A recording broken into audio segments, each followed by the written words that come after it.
Hello students, Biswajit math study চ্যানেলে তোমাদের প্রত্যেককেই স্বাগত জানাই। আশা করি সবাই ভালো এবং সুস্থ আছো। গত ভিডিওতে আমরা direction cosine and direction ratio অর্থাৎ দিক কোসাইন এবং দিক অনুপাতের সংক্ষিপ্ত প্রশ্নগুলি কমপ্লিট করেছিলাম। এই ভিডিওতে আমরা বর্ণনামূলক প্রশ্নগুলি শুরু করব এবং বেশ কয়েকটা কোশ্চেন আলোচনা করব। তো তোমরা প্রত্যেকে অবশ্যই শেষ অবধি ভিডিওটি দেখবে এবং যদি চ্যানেলকে নতুন হয় তাহলে চ্যানেলটি সাবস্ক্রাইব করবে। ঠিক আছে, চলো তাহলে ধীরে ধীরে শুরু করা যাক। তো দেখো, বর্ণনামূলক প্রশ্নাবলী এক একটা: A 450, B 262, C 23-1 শীর্ষবিন্দু বিশিষ্ট ত্রিভুজের বাহুগুলির দিক কোসাইন সমূহ তোমাকে নির্ণয় করতে হবে। তো চলো সবার প্রথমে আমি ধরে নিই যে মনে করি A 450, B 262, C 23-1 শীর্ষবিন্দু বিশিষ্ট ত্রিভুজের AB BC CA বাহুগুলির দিক অনুপাত সমূহ যথাক্রমে A1 B1 C1, A2 B2 C2 এবং A3 B3 C3। ঠিক আছে, তাহলে আমি কী ধরলাম যে আমি মনে করলাম যে এবিসি যে ত্রিভুজ, সেই এবিসি ত্রিভুজের এবি বাহুর দিক অনুপাতগুলো হচ্ছে A1 B1 C1, বিসি বাহুর দিক অনুপাত হচ্ছে A2 B2 C2 এবং সিএ বাহুর দিক অনুপাত হচ্ছে A3 B3 C3। তাহলে এরপরে দেখো তো A1 সমান তাহলে কী হবে? এবি বাহুর বলছে, তাহলে এ বি বিন্দু সংযোগ করে আমি যে সরেখা পাবো তার দিক অনুপাতগুলি চাইছে। তাহলে ফর্মুলা কী হবে? 2 - 4, অর্থাৎ এখান থেকে -2 পাচ্ছি।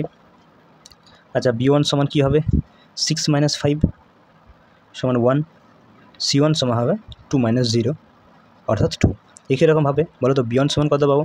B1 A2 B2, সরি এটা A2 হবে। হ্যাঁ, বিসি বাহুর ক্ষেত্রে দেখো তার দিক অনুপাতগুলো হচ্ছে A2 B2 C2। তাহলে বিসি অর্থাৎ বিকে সিকে যুক্ত করলে তুমি বিসি স্বরেখাংশ পাবে, তার দিক অনুপাতগুলো চাইছে। তাহলে 2 - 2 = 0। B2 সমান কী হবে? 3 - 6 অর্থাৎ -3। C2 সমান হবে -1 - 2 অর্থাৎ -3। একই রকমভাবে তুমি A3 B3 এবং C3 বের করতে পারবে। তো বলো কত করে হবে? দেখো A3 B3 C3 হচ্ছে সিএ বাহুর দিক অনুপাতগুলো, তার সিকে একে যুক্ত করতে হবে। তাহলে সিএ যুক্ত করলে তুমি ফর্মুলাটা কী পাবে? তাহলে 4 - 2 = 2, 5 - 3 = 2, 0 মাইনাস এটা +1 হয়ে যাচ্ছে। তাহলে তুমি এখান থেকে 1 পাচ্ছ। তাহলে এইভাবে A1 B1 C1 A2 B2 C2 এবং A3 B3 C3 অর্থাৎ AB BC CA এই বাহুগুলো তুমি দিক অনুপাত সমূহ জানলে। এরপরে দেখো তোমাকে দিক কোসাইন সমূহ বের করতে বলছে। তাহলে আমরা খুব সহজে দিক কোসাইন সমূহ বের করতে পারবো। তো এখানে লিখছি যে AB বাহুর দিক কোসাইন সমূহ L1 M1 N1 হলে L1 সমান কী হবে? আমরা জানি যে দিক কোসাইন বের করার আমাদের একটি ফর্মুলা এরকম আছে যে A1 / √A1 তার স্কোয়ার প্লাস B1 তার স্কোয়ার প্লাস C1 তার স্কোয়ার, তাই তো? আর দিক অনুপাত এবং দিক কোসাইন একটা সম্পর্ক আছে, L সমান হয় A / √A² plus B² plus C²। তো এক্ষেত্রে আমার ABC তো নেই, A1 B1 C1 আছে। তাহলে এইভাবে সূত্রের সাহায্যে আমরা কিন্তু বের করতে পারি। একই রকমভাবে বলো M1 সমান কী হবে? M1 সমান হবে B1 / √A1 তার স্কোয়ার B1 তার স্কোয়ার C1 তার স্কোয়ার। N1 সমান হবে C1 / √A1 তার স্কোয়ার B1 তার স্কোয়ার C1 তার স্কোয়ার। তাহলে মানগুলো বসালে তুমি L1 মান কত পাচ্ছ? দেখো A1 মান হচ্ছে -2, আর এটা থেকে তুমি পাবে A1 তার স্কোয়ার, তাহলে 4 হয়ে যাবে। B1 তার স্কোয়ার তাহলে 1 এবং C1 তার স্কোয়ার মানে 4। তাহলে আলটিমেটলি তুমি L1 সমান পাচ্ছ -2, 4 4 8 9 মানে 3 হয়ে যাচ্ছে। আচ্ছা, এক্ষেত্রে তুমি M1 সমান কত পাচ্ছ? দেখো B1 মান বসাও। B1 মান হয়ে যাচ্ছে 1 নাকি? আর এটাতে তুমি মান পেলে এটা হচ্ছে 3, তাহলে M1 সমান তুমি পাচ্ছ 1/3। এখানেভাবে N1 সমান দেখো C1 এর মান হচ্ছে 2 দেওয়া আছে, এটা 3 পাচ্ছ, তাহলে N1 সমান হচ্ছে 2/3। ঠিক আছে। তাহলে দেখো এবি বাহুর ক্ষেত্রে দিক কোসাইনগুলো তুমি কত পেলে -2/3, 1/3 এবং 2/3। একই রকমভাবে তোমরা বিসি বাহুর ক্ষেত্রে এবং সিএ বাহুর ক্ষেত্রে দিক কোসাইনগুলি এরকম সূত্রের সাহায্যে তুমি বের করতে পারো। তো চলো করা যাক। যে আবার বিসি বাহুর দিক কোসাইন L2 M2 N2 হলে বলো L2 সমান কী হবে? এই ক্ষেত্রে দেখো A2 B2 C2 হচ্ছে দিক অনুপাতগুলো, তাহলে ফর্মুলা হবে A2 √, A2 তার স্কোয়ার B2 তার স্কোয়ার C2 তার স্কোয়ার। একই রকমভাবে তুমি L2 ধরেছো, M2 ধরেছো একটা দিক কোসাইন, এটি সমান পাবে B2 √, A2 তার স্কোয়ার B2 তার স্কোয়ার C2 তার স্কোয়ার। একই রকমভাবে N2 সমান পাবে তুমি C2 √, A2 তার স্কোয়ার B2 তার স্কোয়ার প্লাস C2 তার স্কোয়ার। তাই তো মানগুলো এখন বসাও। দেখো L2 সমান A2 মান দেওয়া আছে তোমার 0, তাহলে 0 আর A2 তার স্কোয়ার করলে তুমি পাবে 0, B2 তার স্কোয়ার করলে তুমি পাবে 9 এবং C2 তার স্কোয়ার করলে তুমি পাবে 9। এরকমভাবে M2 সমান দেখো B2 মান দেওয়া আছে -3, এটা তো হয়ে যাচ্ছে 9 9 18 হয়ে যাচ্ছে নাকি, আর N2 C2 মান দেওয়া আছে -3, তাহলে এটা তুমি √18 পাচ্ছ। তাহলে এখান থেকে তুমি L2 পাচ্ছ 0/√18,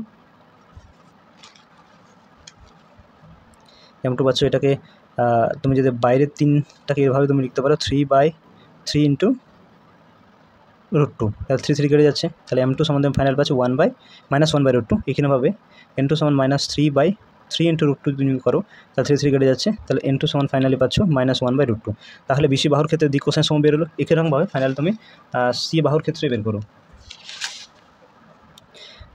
সিএ বাহুর দিক কোসাইন L3 M3 N3 হলে ফর্মুলা কী হবে? L3 সমান A3/A3 তার স্কোয়ার B3 তার স্কোয়ার C3 তার স্কোয়ার। একই রকমভাবে M3 সমান হবে B3/A3 তার স্কোয়ার B3 তার স্কোয়ার C3 তার স্কোয়ার। একইভাবে N3 সমান হবে C3/A3 তার স্কোয়ার B3 তার স্কোয়ার C3 তার স্কোয়ার। তাই তো যদি মানগুলো বসানো হয় তাহলে L3 সমান তো পাবে A3 মান দেখো দেওয়া আছে 2, আর এটা করলে তুমি পাবে 4 4 1 হয়ে যাবে। একইভাবে M3 সমান হচ্ছে 2/9 হচ্ছে, আর N3 সমান হচ্ছে 1/√9। তাহলে দেখো L3 সমান কী পাচ্ছ? তাহলে 2/9 মানে 3 হয়ে যাচ্ছে নাকি।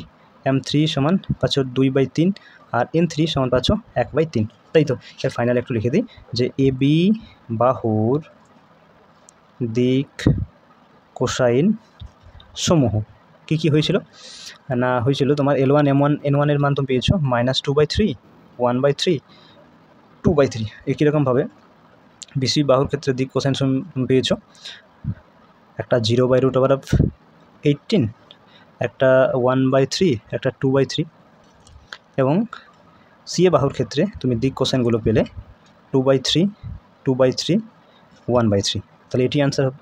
ঠিক আছে, সরি এখানে একটু ভুল হয়ে গেছে। ফাইনাল উত্তরটা বিসি বাহুর ক্ষেত্রে তুমি দিক কোসাইনগুলো পেয়েছিলে, হ্যাঁ এটা 0 হয়ে যাচ্ছে, আর এটা হচ্ছে -1/√2 পেয়েছিলে। ঠিক আছে, দেখো -1/√2, আর এটাও তুমি -1/√2 পেয়েছিলে, একটু ভুল লেখা হয়ে গেছে -1/√2। হ্যাঁ, তাহলে এটি অ্যান্সার হবে। ঠিক আছে, নেক্সট দেখো 2-টা কোণগুলি নির্ণয়ের সাহায্যে প্রমাণ করো যে এ বি সি শীর্ষবিন্দুগামী ত্রিভুজটি একটি সমদ্বিবাহু ত্রিভুজ।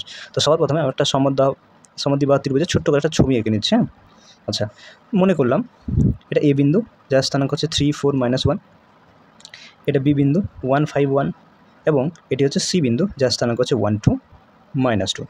এখন এই সমদ্বিবাহু ত্রিভুজ হবে এই 3টে স্থানাঙ্ক, সেটা তোমাকে কোণগুলো বের করে ফ্যাক্টর পদ্ধতির সাহায্যে তোমাকে সমদ্বিবাহু ত্রিভুজ সেটা প্রমাণ করে দেখাতে হবে। তো সবার প্রথমে আমরা এবি বাহুর দিক অনুপাত সমূহ বের করব। দিক অনুপাত সমূহ A1 B1 C1 হলে বলো তো A1 সমান কী হবে? আমি এবি বাহুর দিক অনুপাত সমূহ বের করছি, তাহলে কী হবে? A1 সমান হবে 1 - 3 অর্থাৎ -2, B1 সমান কী হবে 5 - 4 অর্থাৎ 1, এবং C1 সমান হবে 1 + 1 হয়ে যাচ্ছে নাকি, মানে 1 + 1 অর্থাৎ 2 পাচ্ছ। একই রকমভাবে তুমি বিসি বাহুর ক্ষেত্রে বের করে রাখো। বিসি বাহুর দিক অনুপাত সমূহ যদি A2 B2 এবং C2 হয় তাহলে বলো A2 সমান কী হবে? এখানে তুমি বিসি বাহুর ক্ষেত্রে বের করছো, তাহলে 1 - 1 = 0। B2 সমান কী হবে? 2 - 5 = -3। C2 সমান কী হবে? -2 - 1 অর্থাৎ -3। এবং ফাইনালি CA বাহুর ক্ষেত্রে CA বাহুর দিক অনুপাত সমূহ A3 B3 C3 হয় তাহলে বলো A3 সমান কী হবে? CA বাহুর ক্ষেত্রে বের করছো তো, তাহলে 3 - 1 অর্থাৎ 2। B3 সমান হবে 4 - 2 2 এবং C3 হবে -1 এটা তো +2 হয়ে যাচ্ছে নাকি? তাহলে এখান থেকে 1 পাচ্ছ। তাহলে তোমরা দেখো AB BC এবং CA বাহুর ক্ষেত্রে আমরা দিক অনুপাতগুলো বের করে নিলাম। এরপরে তোমাকে এই কোণগুলো বের করতে হবে। A কোণটি বের করতে হবে, B কোণটি বের করতে হবে এবং C কোণটি বের করতে হবে। এই A কোণ B কোণ C কোণ এই তিনটে কোণ বের করে তোমাকে সমদ্বিবাহু ত্রিভুজ সেটা প্রমাণ করতে হবে। তো সর্বপ্রথম চলো এই কোণটা বের করি।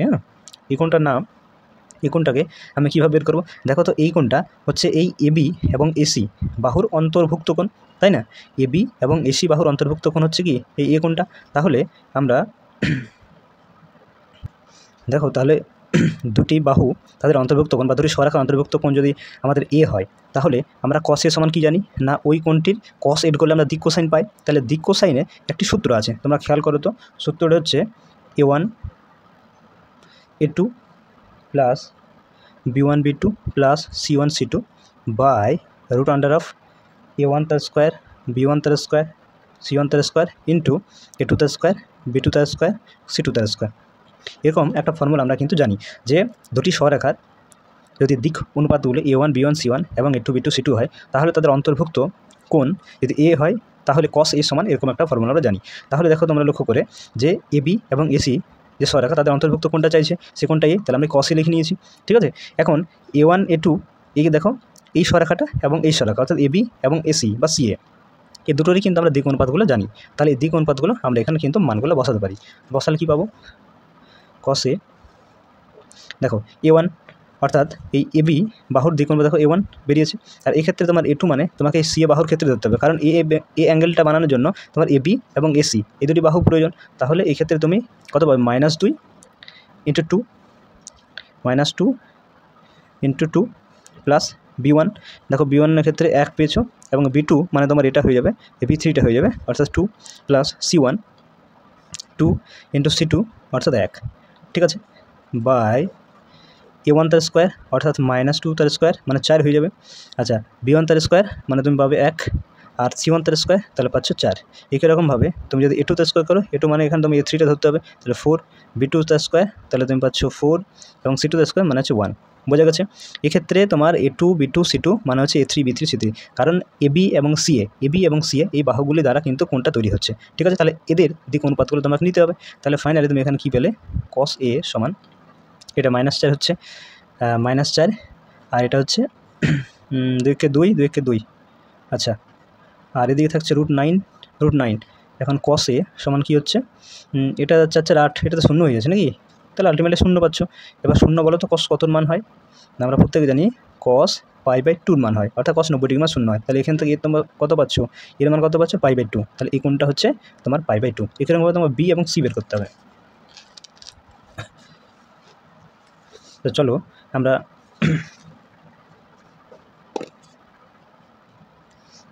cos বিটা বের করবো। আচ্ছা, cos B মানে কি? এই কোণটা বলতে চাইছে, তাই তো? এই কোণটার দিক কোসাইন হচ্ছে cos B।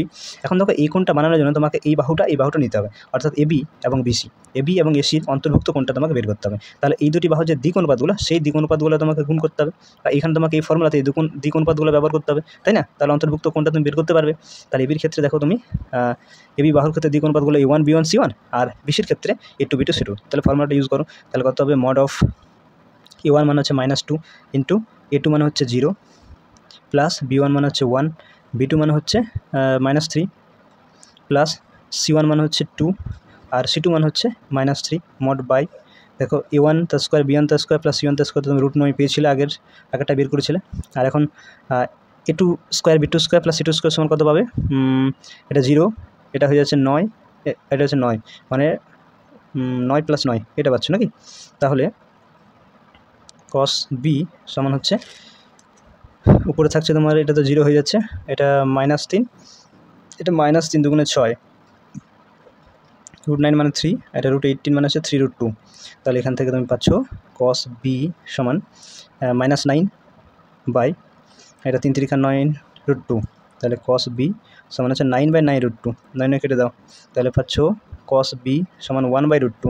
তাহলে আমরা জানি কস কত মান হয়, 1/√2 কস 60 ডিগ্রি অর্থাৎ π/3। তাহলে এক্ষেত্রে বি সমান কত পাচ্ছ, π/3। তাহলে একটা কোণ তুমি পেলে বি এর মান, যেটা হচ্ছে তোমার কত, π/3। এবার সি কোণটা বের করতে হবে। এরকম ক্ষেত্রে তোমরা ফর্মুলা ইউজ করবো কস সি।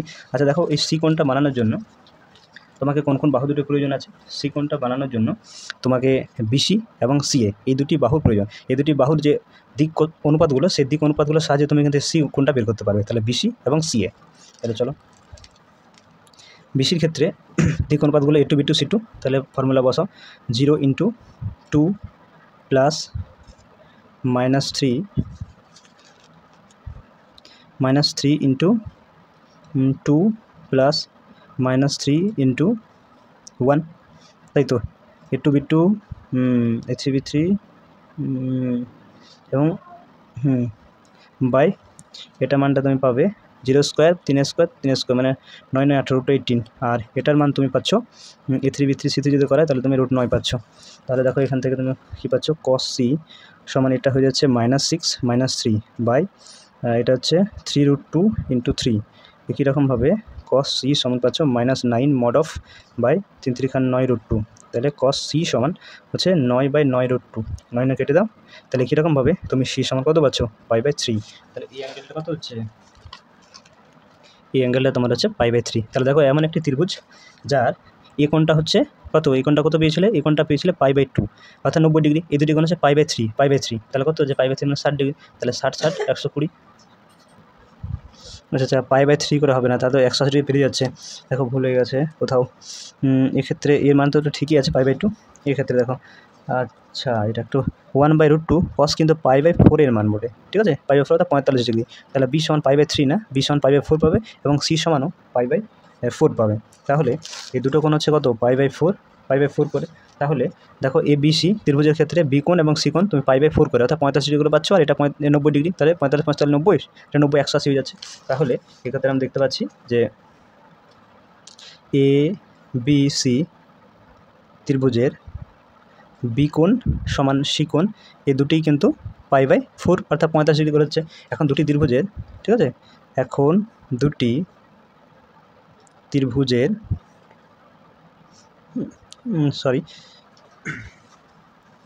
এখন দুটি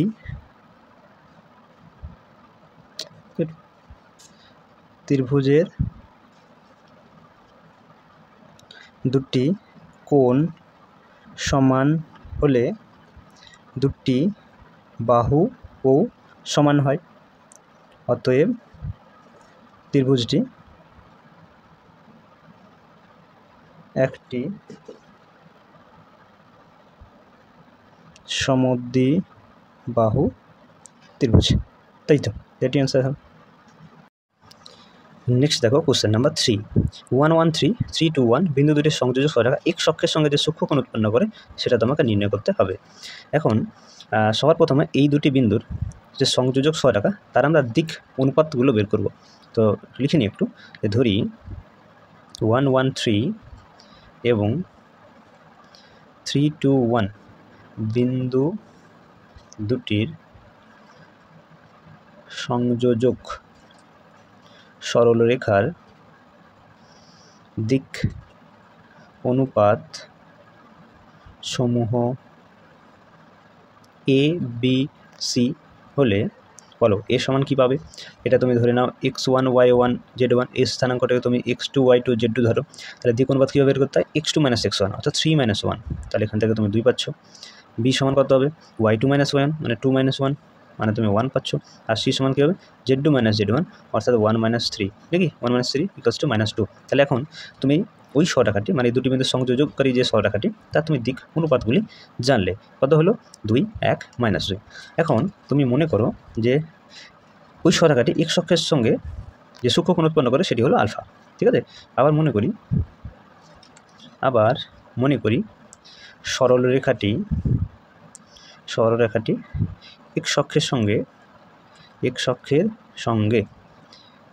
সঙ্গে আলফা সূক্ষ্মকোণ উৎপন্ন করে। তাহলে বলো তো এই আলফা যদি সূক্ষ্মকোণ উৎপন্ন করে তাহলে আলফা হচ্ছে ডিরেকশন অ্যাঙ্গেল বা দিক কোণ, এবং এর সঙ্গে তুমি যদি কস এর করো তাহলে হবে কস আলফা, যেটা আমার দিক কোসাইন বেরোচ্ছে, তাই না? এটা দিক কোসাইন। তো যদি আলফা সূক্ষ্মকোণ হয় তাহলে কস আলফা কি এটা দিক কোসাইন। আবার এটাকে আমরা এল দ্বারা প্রকাশ করি। আচ্ছা, এল একটা ফর্মুলা আছে, কি ফর্মুলা না a/√(a² + b² + c²), তাই না? আবার m সমান কি হয় v/√(a² + b² + c², আবার n সমান হয় c/√(a² + b² + c², যেখানে এবিসি কি এবিসি হলো ওই সরলরেখাটির দিক অনুপাত সমূহ। তো এখানে আমি কস আলফা সমান পাচ্ছি, এর মান তুমি বসিয়ে দাও 2, এবং √(a² + b² + c² করলে তুমি পাচ্ছ 2 তার স্কোয়ার, 1 তার স্কোয়ার এবং -2 তার স্কোয়ার, তাই না? তাহলে এখান থেকে তুমি পাচ্ছ কস আলফা সমান 2 এটা হয়ে যাচ্ছে 2 এর স্কোয়ার 4, এটা 1, এটা 4। তাহলে কস আলফা সমান 2/4, 4 8 9 অর্থাৎ 3 পাবে। তাহলে তুমি কস আলফা সমান পাচ্ছ 2/3। তাহলে আলফা সমান কত হবে না কস ইনভার্স 2/3, তাই তো? তাহলে ওই সরলরেখাটি এক্স অক্ষের সঙ্গে কত সূক্ষ্মকোণ বানাচ্ছে না কস ইনভার্স 2/3, ঠিক আছে? এটি অ্যাঙ্গেলটা হবে বা এটি ধনাত্মক সূক্ষ্মকোণটি হবে, ঠিক আছে? নেক্সট দেখো কোশ্চেন নাম্বার 4। দিক অনুপাত সমূহ নির্ণয়ের সাহায্যে তোমাকে 2 3 1 এবং -2 2 0 0 1 -1 এই বিন্দুদ্বয় দ্বারা একটা গঠিত যে ত্রিভুজ সেটি সমকোণী ত্রিভুজ হবে সেটা প্রমাণ করে দেখাতে হবে। হ্যাঁ, এখন আমরা ছোট্ট করে একটা সমকোণী ত্রিভুজের ছবি আগে থেকে এঁকে নিয়েছি, যেহেতু সমকোণী ত্রিভুজ দেখাতে হবে। তাহলে এই 2 3 1 -2 2 0 0 1 -1 এই তিনটি বিন্দুকে আমরা এবিসি ধরে নিয়েছি। এখন আমরা এই এবি বাহুর দিক অনুপাত বের করব, বিসি বাহুর দিক অনুপাতগুলি বের করব, এবং সিএ বাহুর দিক অনুপাতগুলি বের করব। ওই দিক অনুপাত বের করে আমরা তাদের সাহায্যে ত্রিভুজের জায়গায় সমকোণ ত্রিভুজ সেটা প্রমাণ করে দেখাবো। তো চলো শুরু করা যাক। সবাই একটু মনে করি ত্রিভুজ এবিসি এর এবি বিসি সিএ বাহুর দিক অনুপাত সমূহ যথাক্রমে a1 b1 c1 a2 b2 c2 এবং a3 b3 c3 হয়। তাহলে মনে করলাম যে এবি বাহুর ক্ষেত্রে দিক অনুপাতগুলি হচ্ছে a1 b1 c1, বিসি বাহুর ক্ষেত্রে দিক অনুপাতগুলি হচ্ছে a2 b2 c2 এবং সিএ বাহুর ক্ষেত্রে দিক অনুপাতগুলো হচ্ছে a3 b3 c3। এখন আমরা a1 b1 c1 a2 b2 c2 a3 b3 c3 মানগুলো বের করব। আচ্ছা বলো তো a1 সমান কী হবে? দেখো এবি বাহুর ক্ষেত্রে বের করছি, তাহলে -2 -4 হচ্ছে। b1 সমান কী হবে 2 -3 -1 এবং c1 সমান হবে 0 -1 অর্থাৎ -1। একই রকমভাবে b1 না a2 সমান কী পাবে a2 b2 c2, এটা বিসি বাহুর ক্ষেত্রে দিক অনুপাতগুলি ছিল, তাহলে হবে 0 - এটা +2 হয়ে যাচ্ছে নাকি, তাহলে 0 + 2 অর্থাৎ 2। b2 সমান কী হবে 1 - 2 অর্থাৎ -1 এবং c2 সমান হবে -1 - 0 অর্থাৎ -1, তাহলে এটা -1। হ্যাঁ, তাহলে a2 b2 c2 অর্থাৎ বিসি বাহুর দিক অনুপাতগুলো তুমি পেলে। একই রকমভাবে তোমরা সিএ বাহুর ক্ষেত্রে বের করো, অর্থাৎ a3 b3 c3। তাহলে সিএ বাহুর ক্ষেত্রে তুমি যদি বের করো তাহলে 2 - 0 অর্থাৎ 2। b3 সমান কী হবে 3 - 1 2 এবং c3 সমান হবে 1 - এটা +1 হয়ে যাচ্ছে নাকি, অর্থাৎ 2 পাচ্ছ। তাহলে দেখো এ বি বিসি সিএ এই তিনটি বাহুরে তুমি দিক অনুপাতগুলি পেলে। এই দিক অনুপাতের সাহায্যে আমরা কিন্তু এই এবিসি একটি সমকোণী ত্রিভুজ সেটা কিন্তু প্রমাণ করতে পারবো। তো চলো এখন আমরা বের করব a1 a2 b1 b2 plus c1 c2, ঠিক আছে? এখন তুমি যদি a1 a2 বের করো তাহলে a1 × a2 মান কত হবে -4 × 2 অর্থাৎ -8, b1 × b2 -1 × -1 তাহলে এটা +1, c1 × c2 তাহলে -1 × -1 এটা +1, তাহলে তুমি কত পাচ্ছ -8 + 2 অর্থাৎ -6 পাচ্ছ, তাই তো A1 A2 B1 B2 C1 C2 সমান তুমি -6 পেলে। এরপরে তুমি বের করো A2 A3 plus B2 B3 plus C2 C3। এটা তুমি বের করলে কী পাবে দেখো A2 A3 তাহলে 2 দুগুণে 4 হয়ে যাচ্ছে নাকি, B1 B2 B3 তাহলে -1 × 2 তাহলে -2, C2 C3 তাহলে -1 × 2 মানে হচ্ছে -2, তাহলে এক্ষেত্রে 4 - 4 মানে 0 পাচ্ছ। এখন দেখো তো ভালো করে লক্ষ্য করো যে A2 A3 plus B2 B3 plus C2 C3 সমান কত পেলে 0। এখন এটা কখন 0 পাওয়া যায়, যখন A2 B2 C2 এগুলা কাদের দিক অনুপাত ছিল, এগুলা BC বাহু কিন্তু দিক অনুপাত ছিল, আর A3 B3 C3 এটা কিন্তু CA বাহুর দিক অনুপাতগুলো ছিল। তাহলে এখান থেকে আমরা বলতে পারছি যে BC এবং CA এই দুটি বাহুর বা এই দুটি সরল রেখাংশের মধ্যবর্তী কোণ কত 90 ডিগ্রি, কারণ লম্ব হওয়ার কন্ডিশনই হচ্ছে এটা যে এটার মানে যদি 0 পাওয়া যায় তাহলে দুটি সরেখা আমরা পরস্পর লম্ব বলতে পারি। তাহলে এখানে 0 পাচ্ছি, তাহলে দুটি সরেখার মধ্যবর্তী কোণ কত 90 ডিগ্রি। তাহলে এখানে আমরা একটু লিখে দিই, যেহেতু A2 A3 B2 B3 C2 C3 = 0, অতএব ত্রিভুজ ABC এর BC ও CA বাহুর মধ্যবর্তী কোণ কত, যেহেতু লম্ব অবস্থান করছে তাহলে মধ্যবর্তী কোণ কত হবে π/2 90 ডিগ্রি, অর্থাৎ BCA সমান আছে π/2, এর মধ্যবর্তী কোণটা 90 ডিগ্রি হবে। এখন ছবিটা তো আমরা আগে থেকে বুঝতে পারছি না যে আমার এই কোণটা 90 ডিগ্রি হবে, এটা মানটা পাওয়ার পরে বোঝা যায় যে কোন কোণটা 90 ডিগ্রি হবে। ছবিটা একটু এলোমেলো হয়ে গেছে, তোমরা ঠিক করে নেবে। তাহলে BCA সমান আছে π/2, অতএব আমরা বলতে পারি অতএব ABC একটি সমকোণী ত্রিভুজ, ব্যাস প্রমাণিত হয়ে গেল, তাই তো প্রমাণিত।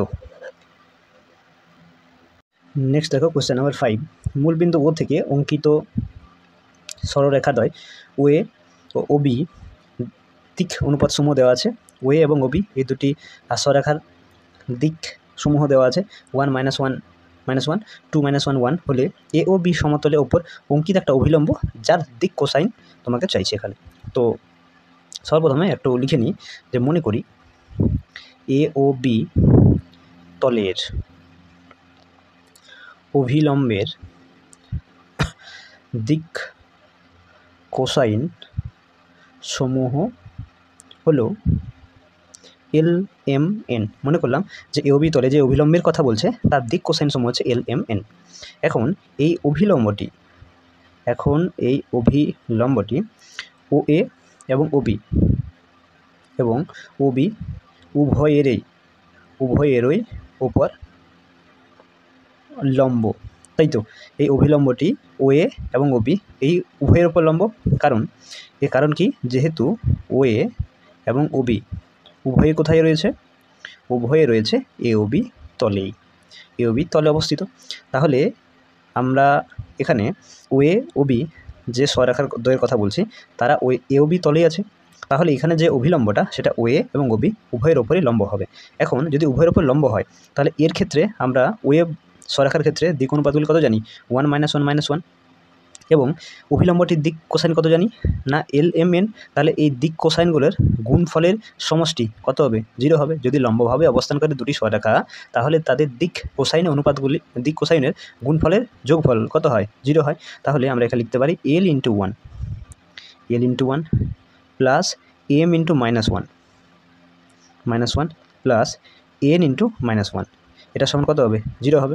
দুটি সরেখার যদি দিক কোসাইনগুলো জানা থাকে তাহলে তাদের গুণফলের সমষ্টি যদি 0 হয় তা আমরা বলতে পারি তাহলে দুটি সরেখা কি আছে লম্ব আছে। তাহলে এখানে লম্ব যেহেতু বলছে OA অভিলম্বের সঙ্গে লম্ব, তাহলে এটার সঙ্গে 0 পাবো।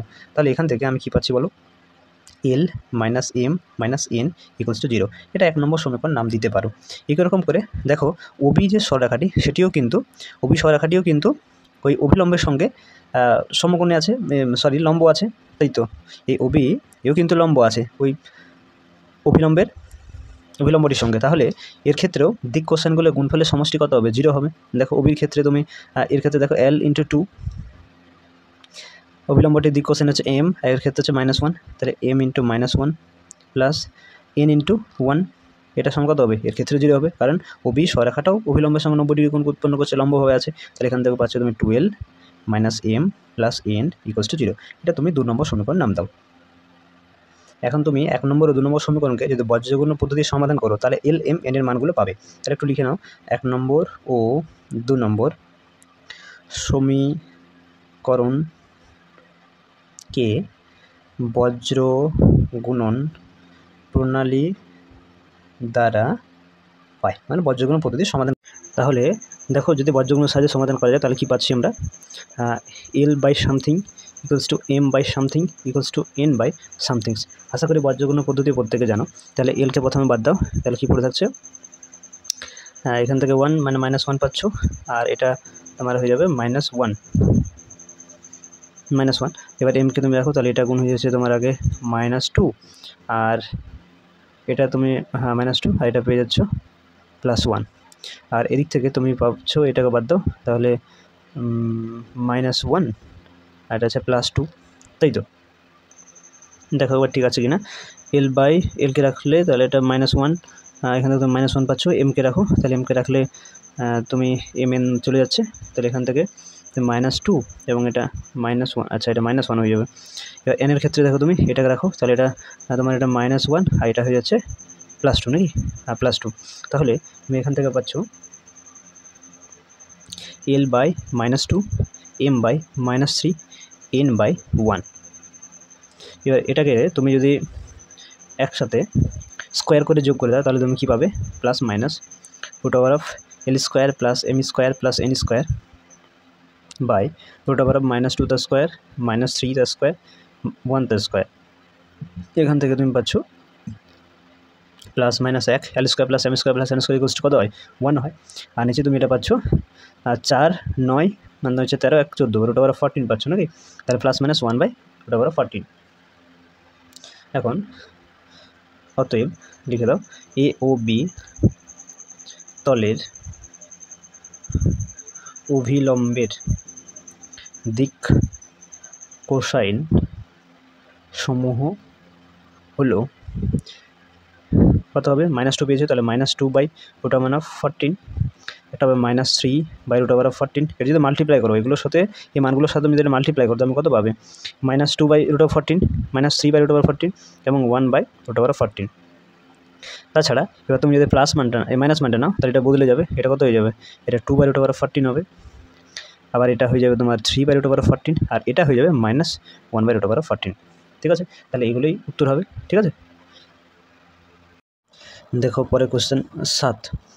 7, 4, 2, 3, -2, 5 বিন্দু দুটির সংযোজক সরেখা এবং 2a5 এবং b-15, 11 বিন্দু দুটির সংযোজক সরেখা সমান্তরাল হলে এ ও বি এর মান কত? তো এখানে আমি একটা লাইন দিয়ে দুভাগ করে নিচ্ছি। প্রথমে এই ধরি যে 7, 4, 2 এবং 3, -2, 5 এই বিন্দু দুটির সংযোজক সরল রেখার দিক অনুপাত সমূহ a1, b1, c1 হলে সবার প্রথমে এই দুটি বিন্দুর যে সংযোজক সরেখা তার আমি দিক অনুপাত সমূহ মনে করলাম a1, b1, c1। তাহলে বলো তো a1 সমান কী হবে? না, ধরে নাও এটা x1, y1, z1, এটা x2, y2, z2। তাহলে আমরা দিক অনুপাত কীভাবে বের করি? x2 - x1 অর্থাৎ 3 - 7 সমান -4। b1 সমান কী হবে? y2 - y1 অর্থাৎ -2 - 4 -6। c1 সমান কী হবে? z2 - z1 মানে 5 - 2 অর্থাৎ 3। তাহলে এখান থেকে আমি এই দুটি বিন্দুর সংযোজক সরেখার দিক অনুপাতগুলি পেলাম -4, -6, 3। একই রকমভাবে আমরা বাকি যে দুটি বিন্দু দেওয়া আছে তাদের আমি দিক অনুপাতগুলো বের করব, সংযোজক সরেখার দিক অনুপাতগুলো বের করব। তো দেখো আবার মনে করলাম বা আবার মনে করি যে 2a5 এবং b-15, 11 বিন্দু দুটির সংযোজক সরল রেখার দিক অনুপাত সমূহ a2, b2, C2 হলে বলো A2 সমান কী হবে? না, এটা আবার ধরে নাও x1 y1 z1, এটাকে তুমি ধরতে পারো x2 y2 z2। তাহলে বলো A2 সমান কী হবে? না x2 মাইনাস x1 অর্থাৎ b মাইনাস 2। b2 সমান কী হবে? y2 মাইনাস y1 অর্থাৎ -15 minus a। z2 minus z1 হবে তোমার C2 অর্থাৎ 11 মাইনাস 5, মানে এখানে তুমি পাচ্ছ 6, তাই তো? তাহলে এইভাবে তুমি এই দুটি বিন্দুর সংযোগ সহরেখার দিক অনুপাতগুলি পেলে, আবার এই দুটি বিন্দুর সংযোগ সহরেখার দিক অনুপাতগুলি পেলে। এখন আমরা জানি যে দুটি সহরেখার যদি দিক অনুপাতগুলো জানা থাকে তাহলে ওই দুটি সহরেখার সমান্তরাল হওয়ার আমাদের একটা শর্ত আছে বা আমাদের একটা ফর্মুলা আছে। তাহলে সমান্তরাল হওয়ার ফর্মুলাটা কি? না, ফর্মুলাটা হচ্ছে a1 বাই a2 সমান b1 বাই b2 সমান c1 বাই c2। এই শর্ত যদি স্যাটিসফাই করে তাহলে অবশ্যই দুটি সহরেখা সমান্তরাল হয়। তাহলে এখানে সমান্তরাল হলে বলছে তাহলে সমান্তরাল হবে, তাহলে এই শর্তটা স্যাটিসফাই করবে, তাই না? তাহলে তুমি মানগুলো এখানে বসাও। a1 এর মান দেখো তোমার দেওয়া আছে -4 বাই a2 মান তুমি পেলে b-2, b1 এর মান -6, b2 এর মান -5 মাইনাস a, c1 এর মান 3 আর c2 মান হচ্ছে 6। তাহলে তুমি একবার এটা সমান একবার এটা লিখো, আর একবার এটা সমান এটা লিখবে, তাই তো? চলো নিচে করো। প্রথমে তুমি লিখো -4 বাই b-2 সমান এই 3/6, এটা কাটাকাটি করলে 1 আর 2 থাকছে পড়ে, এটা একবার, আবার এটা সমান এটা একবার লিখো -6 বাই -5 মাইনাস a সমান আবার 1 আর 2 লিখো, তাই তো? এখান থেকে তুমি a আর b এর মানগুলো তুমি বের করো। প্রথমে তুমি এখানে মাইনাস কমন নাও, তাহলে কী হবে? মাইনাস কমন নিলে এখানে থাকছে তোমার 5 প্লাস a সমান 1 আর 2, এখানে মাইনাস মাইনাস কেটে দাও। এখানে আমি লিখছি, হ্যাঁ, এখানে দেখো 5 প্লাস a ইন্টু 1, তাহলে 5 প্লাস a, এদিকে তুমি পাচ্ছ 6 দুগুণে 12 নাকি? তাহলে a সমান কত পাচ্ছ? 12 মাইনাস 5 অর্থাৎ a সমান 7। তাহলে একটা মান পেলে a সমান 7 হলো। এদিকেও কারো বজ্রগুণ করো, তাহলে b-2, এদিকে থাকছে -8, তাহলে b সমান কত পাচ্ছ? -8 প্লাস 2 অর্থাৎ b সমান হচ্ছে -6, তাই তো? তাহলে a এবং b এর কী কী মান পেলে? না, a সমান পেলে 7 আর b সমান পাচ্ছ -6, তাহলে এটি অ্যান্সার হবে। আচ্ছা, তোমাদের a সমান বইয়ে উত্তরটা দেওয়া আছে -3 দেওয়া আছে, তাহলে আমাদের a সমান 7 বেরোচ্ছে, তাহলে কোথাও ভুল হয়েছে মনে হয়। দেখো তো, b-2 -15, আচ্ছা এটা -15 হবে। y2 মাইনাস y1টা -15 মাইনাস হবে, হ্যাঁ, এটা একটু ঠিক করে নিতে হবে। এটা -15 হবে, -5 না, -15। তাহলে এখান থেকে তুমি 15 পাচ্ছ, তাহলে এটা হয়ে যাবে, অর্থাৎ এখান থেকে তুমি -3 পাচ্ছ, ঠিক আছে? এটা একটু ভুলে গেলো, এটা তোমরা একটু ঠিক করে নেবে, হ্যাঁ। এর মানটা -3, বিয়ের মানটা -6 হবে, হ্যাঁ, এটাই তোমাদের বই উত্তর দেওয়া আছে, ঠিক আছে?